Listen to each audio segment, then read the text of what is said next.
Doctor Rafael Nieto Loaiza, precandidato a la presidencia de la República por el Centro Democrático. Muy buenos días. Doctor Londoño, para usted y para todos los oyentes de La Hora de la Verdad, muy buenos días.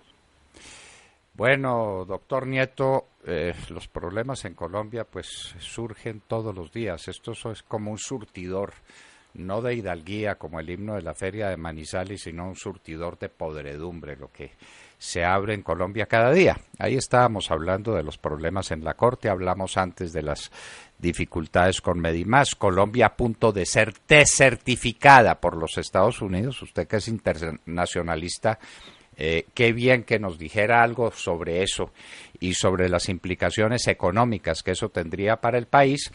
Y entonces ahora tenemos que enfrentar la realidad. Y para nosotros, la más dura, la más cruel de las realidades de Colombia es la crisis económica que supone que la tercera parte de las familias colombianas, literalmente hablando, tiene hambre. Doctor Nieto, ¿cuál es la visión que usted tiene sobre la situación económica del país y sobre su gravedad? Doctor Londoño, déjeme hacer dos comentarios muy rápidos. A mí me parece que el problema de corrupción hoy es de tal tamaño, no tiene la sensación, pone el dedo y encuentra una pústula, empuja un poco, aprieta un poco y salta la pústula. Es que antes teníamos una corrupción que aparentemente se concentraba solo en algunos parlamentarios y alguna gente en el Ejecutivo, y hoy tiene uno la sensación de que incluye evidentemente la rama judicial y no solamente algunos, sino una inmensa mayoría de funcionarios también en el Ejecutivo y en la rama legislativa. Yo creo que ese es un enorme problema al que vamos a tener que enfrentar de manera decidida en el próximo gobierno, porque no tengo la menor duda de que este no puede de ninguna manera hacerlo, en tanto y en cuanto está metido hasta el cuello en los problemas. Ya más temprano que tarde, doctor Londoño, se sabrá cuál es la responsabilidad de la alta cúpula de este gobierno en el escándalo de Odebrecht. Yo estoy convencido de que esa información tiene que fluir y que nos enteraremos de cuál es la responsabilidad del presidente Santos y de alguna de las personas de su gobierno en semejante escándalo de triangulación de financiación ilegal a cambio de contratos en la administración pública. Ahora, en relación con el tema de la desertificación posible, uno tendría que decir que se había advertido. Nosotros habíamos dicho que era insostenible con el gobierno de Trump que con 188.000 hectáreas de narcocultivos y toda clase de estímulos para que hubiese nuevos pactados con las FARC, los Estados Unidos más temprano o más tarde no se quejaran. La sensación que yo tengo es que los Estados Unidos le dijeron al gobierno de Santos que había que tomar medidas efectivas para luchar contra ese mar de coca en que estamos sumidos y que el gobierno le dio largas, trató de tomarle el pelo a esas reconvenciones de parte de la administración de Trump y que al final la administración de Trump, que ciertamente no es la de Obama, le está haciendo ahora una advertencia pública de una enorme gravedad, porque aquí le va a tocar definitivamente al gobierno de Santos corregir parte de lo que pactó con las FARC, y eso va a generar también unas turbulencias alrededor de ese acuerdo. Dicho esto, la situación económica, doctor Londoño, es francamente mala. Le voy a dar unas cifras muy rápidamente. En el último trimestre, el comercio perdió 150.000 empleos. En el último semestre, cayó el consumo un 1%.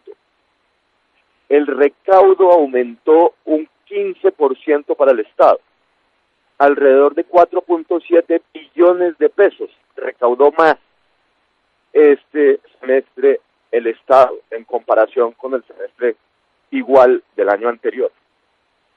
Esos 4.7 billones de pesos, que son 3.6 billones fundamentalmente por IVA, un poco, una cifra menor por otros impuestos, y un 1.1 directamente de las empresas, se le sacaron a la economía, se le sacó al sector privado, al ciudadano común y corriente, y se le metió al Estado.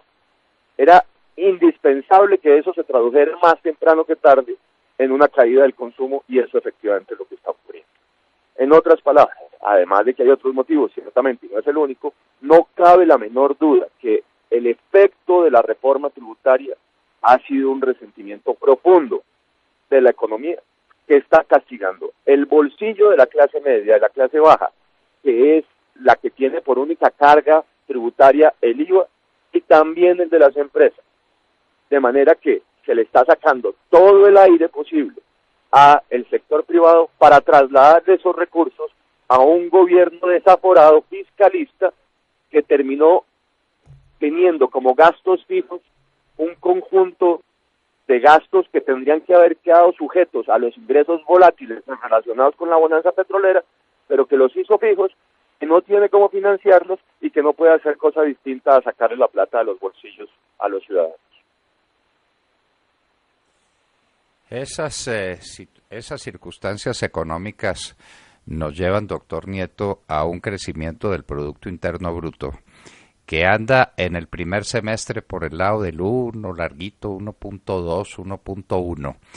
Y ya la gente, por ejemplo, ayer Fenalco en su congreso en Santa Marta dijo que íbamos a tener un crecimiento del 1.6.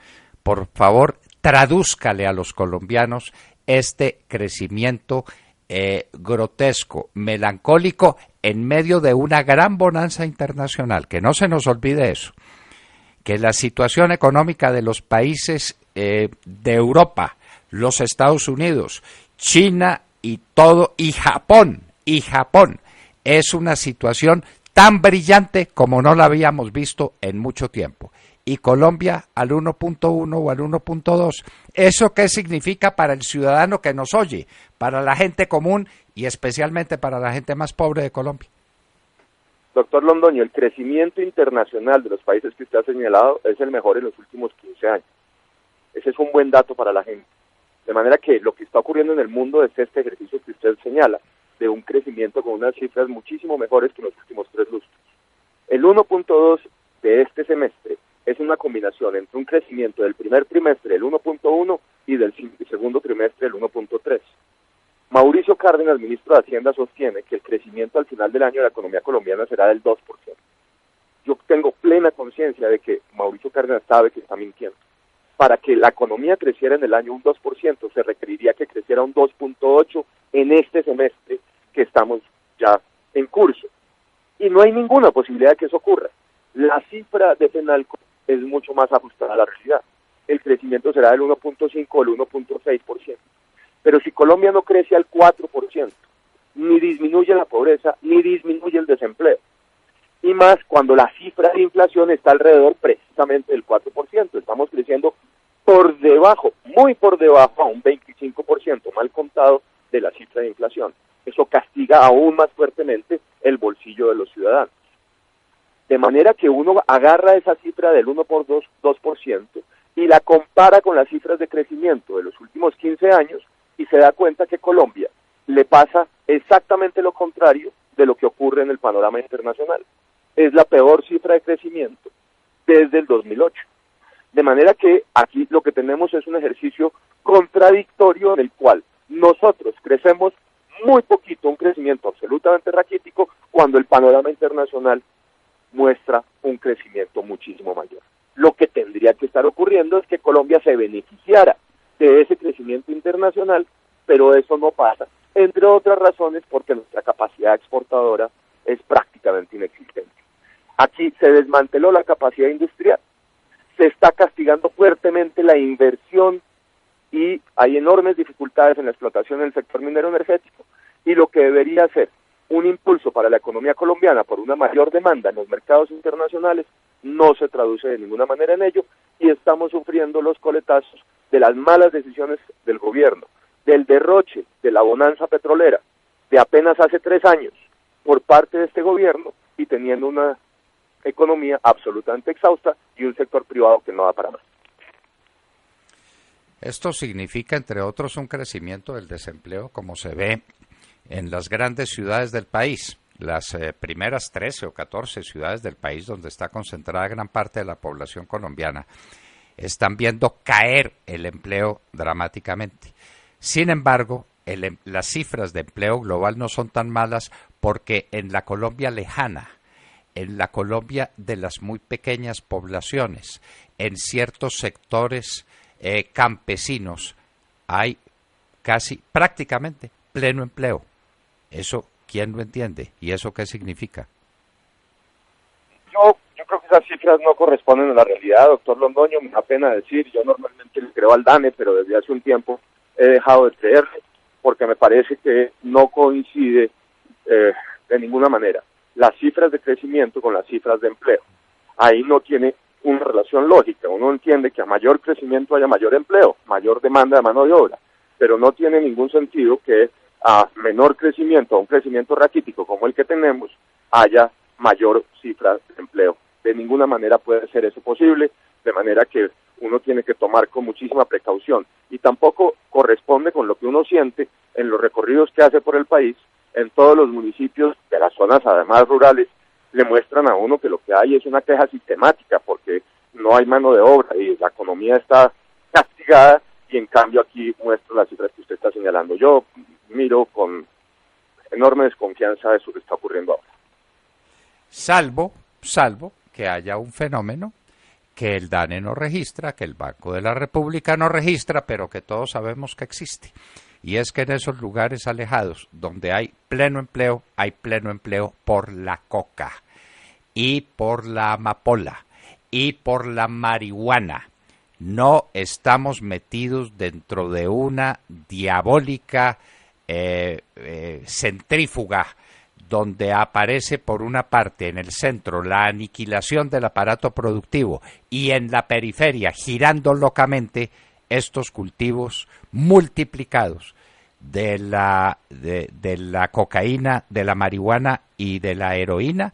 Es que mire usted que Ernesto Samper calculaba en la época de su gobierno en 300.000 los campesinos que estaban dedicados a la coca.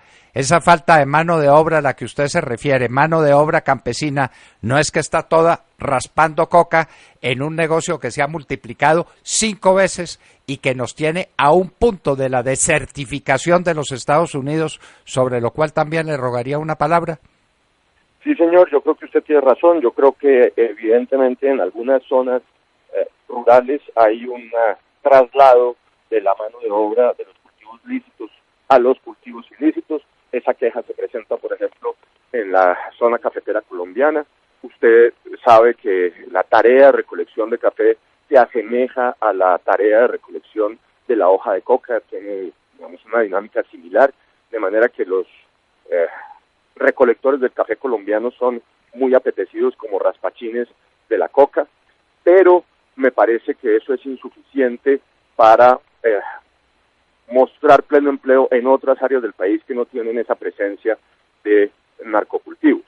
Así que es verdad, al menos en algunas áreas del país, pero yo no encuentro que eso sea posible sostener en otras áreas, y por eso sigo insistiendo en que hay que mirar con desconfianza la cifra.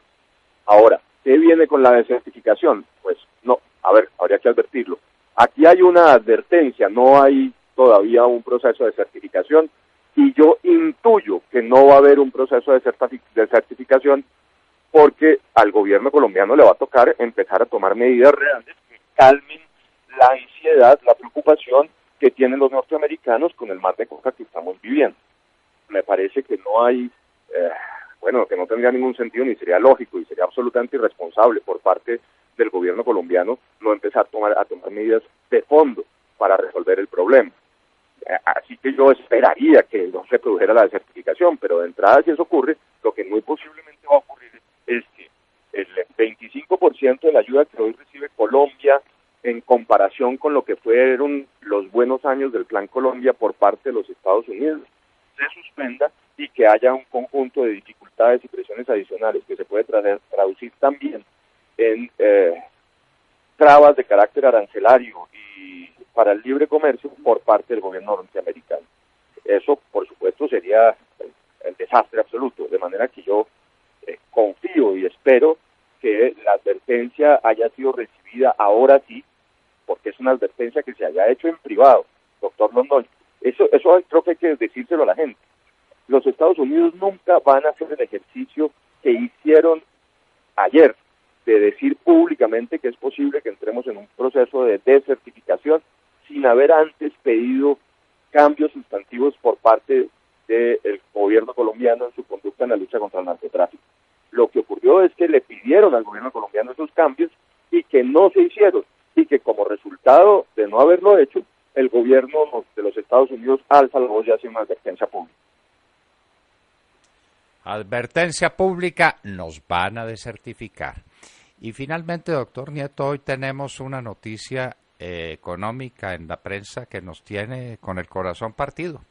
Las exportaciones. Hemos llegado a la conclusión de que estamos dependiendo del café, del petróleo, del carbón, es decir, de los minerales, como hace 60 años, ¿Dónde está la diversificación de las exportaciones? ¿Dónde está el aumento en la tecnología aplicada a los productos manufactureros que nos hagan competitivos?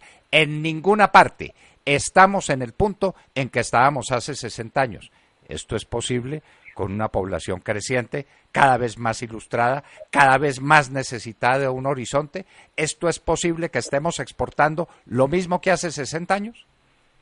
No deberíamos, pero ha habido un proceso de desindustrialización muy profundo que queda claramente demostrado y que es aún más grave porque uno entendería que la mejor tasa de cambio, en la medida en que haya devaluación, lo que reciben los exportadores es más.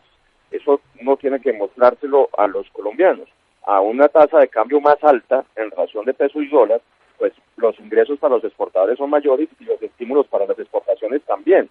Y además eso lo hace a uno más competitivo, pero lo curioso es que eso, aunque es teoría, en realidad no pasó como usted está mostrando en su análisis, doctor Londoño.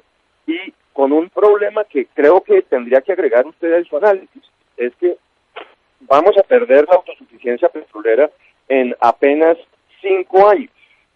Ya tenemos hoy una producción petrolera de 170,000 barriles menos diarios que lo que había hace apenas 3. Nosotros alcanzamos a tener una producción de 1.020.000 barriles diarios, hoy estamos en algo menos de 850. Si usted toma eso en consideración, tendría además que pensar que en la medida en que haya una baja en la producción petrolera y menor capacidad de exportación, entonces lo que va a ocurrir es que esas cifras de exportación van a seguir bajando, bajarán aún más. El año pasado exportamos 10.100 millones de dólares, en el 2013 en petróleo, en el 2013 38.000. Claro, bajó el precio del petróleo, eso es verdad, pero además de que bajó el precio del petróleo, ha bajado la producción petrolera porque estamos perdiendo autosuficiencia. ¿Cómo vamos a reemplazar los ingresos de las exportaciones petroleras? ¿Y de dónde vamos a sacar los dólares para comprar el petróleo que vamos a necesitar en caso de que tengamos que hacer la importación? Pero es que ya estamos importando gas. Las proyecciones para los próximos meses es que... ¿me escucha, doctor Nieto? Sí, doctor Londoño, lo estoy oyendo. Que las proyecciones para los próximos meses indican la necesidad de una importación enorme de gas natural. Ya la caída en el petróleo a la que usted se está refiriendo ya se manifiesta en el hermano del petróleo, que es el gas natural, y vamos a importar gas natural en grandes cantidades. ¿Y cómo le parece? El candidato a vendernos gas natural es Venezuela. A esa situación nos está llevando un gobierno que dejó arruinar la producción petrolera porque se acabó la inversión. ¿Quién invierte con voladuras de los oleoductos? ¿Quién invierte con consultas populares sobre la exploración del petróleo? ¿Quién invierte sobre los costos de transporte que el petróleo tiene en Colombia? ¿Quién invierte? Y ahí estamos. Esto no es cosa del futuro, esto ya llegó, doctor Nieto. ¿No le parece que hay que abrir los ojos? Así, definitivamente. Y es que si vamos a perder la autosuficiencia petrolera en 5 años, la autosuficiencia en gas la perdemos en 4, doctor Londoño. Y para que no perdamos la autosuficiencia petrolera tendríamos que estar haciendo sísmica y pozos exploratorios, que son la condición previa natural para después poder hacer pozos exploratorios. Y usted se siente y mira, la cifra de sísmica hasta mayo de este año era de 0 kilómetros, o sea, no hacíamos ni un solo kilómetro de sísmica. Y llevamos apenas 300 y tantos kilómetros a la fecha de hoy. Y esa es una cifra absolutamente raquítica. Solamente 18 pozos exploratorios. No, aquí tenemos un problema muy serio y no lo estamos discutiendo. O el país entiende la tragedia que se viene en la economía y la obligación de hacer nuevas reformas tributarias. Si no encontramos más petróleo, o vamos a estar abocados a una situación de una enorme gravedad. Doctor Rafael Nieto Loaiza, precandidato por el Centro Democrático a la presidencia de la República, muchas gracias por estar con nosotros en la Hora de la Verdad. Doctor Londoño, para usted y para todos los oyentes, muchísimas gracias.